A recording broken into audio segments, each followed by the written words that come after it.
বন্ধুরা, both side প্লেসমেন্টে তোমাদের প্রত্যেককে স্বাগত।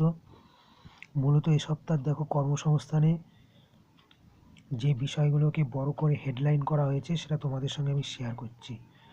মূলত দেখো, UPSC combined defence service, national defence service, Naval academy, মূলত তিনটি বাহিনীতে যে রিক্রুটমেন্ট হতে চলেছে সেটা প্রায় 863 জন অফিসার। তা মূলত এই যে এখানে দুটো এক্সাম হয়, একটা সিডিএস এক্সাম, একটা এনডিএ এবং সঙ্গে আরএনএ পরীক্ষা। মূলত এর মাধ্যমে যে রিক্রুটমেন্টটা হবে সেই সংক্রান্ত একটা অ্যাড বেরিয়েছে, এটা ডিটেলস দেখতে পারো।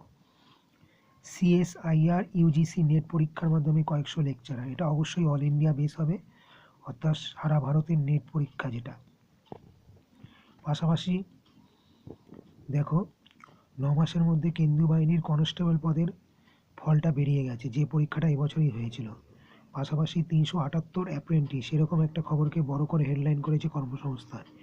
এনআইওএস থেকে ডিইআই এবং ইডি পাসরা প্রাইমারিতে যোগ্য, এটা অলরেডি ঘোষণা করে দিয়েছে। অর্থাৎ national institute of opening school থেকে যারা পড়াশোনা করেছে বা ডিএলএড কোর্স পাস করেছে তারাও প্রাইমারি টিচার পদের জন্য অ্যাপ্লাই করতে পারবে, সেটা কিন্তু এখন পরিষ্কার।